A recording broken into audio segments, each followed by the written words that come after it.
Who is Jesus Christ? A prophet? A teacher? Or is he truly God in human form? Today, we explore the origins of Jesus, not just as a historical figure, but as the divine Son of God, foretold, revealed, and worshipped through time.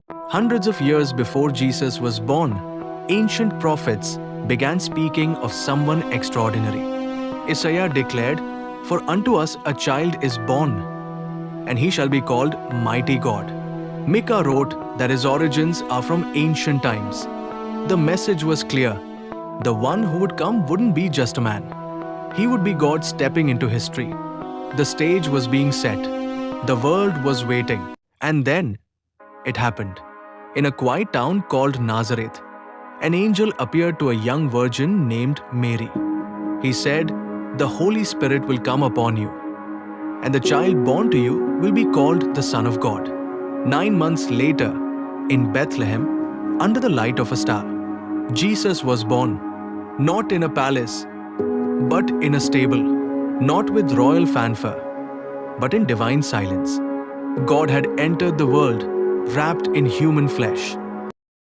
As Jesus grew and began his ministry, he did not simply point to God. He claimed to be God.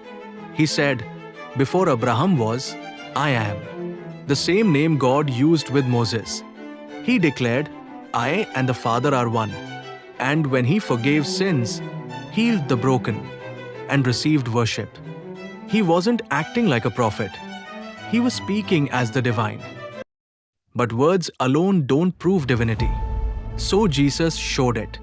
He walked on water. He silenced storms with a whisper. He gave sight to the blind and life to the dead.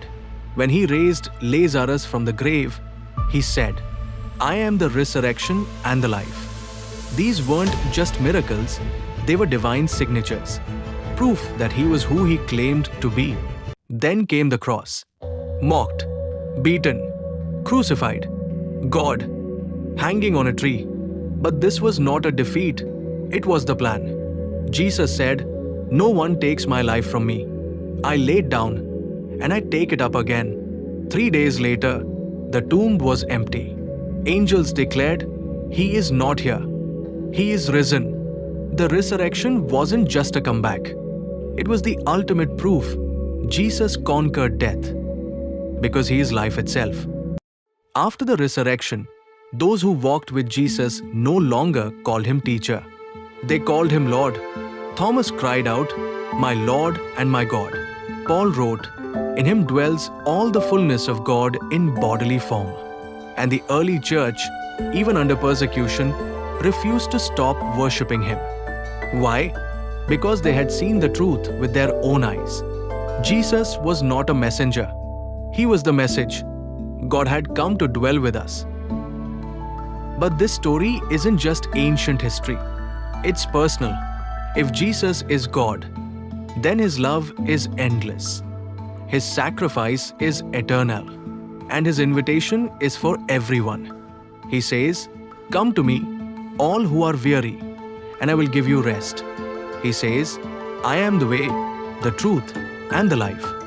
The question is no longer, is Jesus God? The question is, will you believe it? Thank you for watching. If this message moved you, share it with someone who needs hope. Subscribe for more faith-filled content.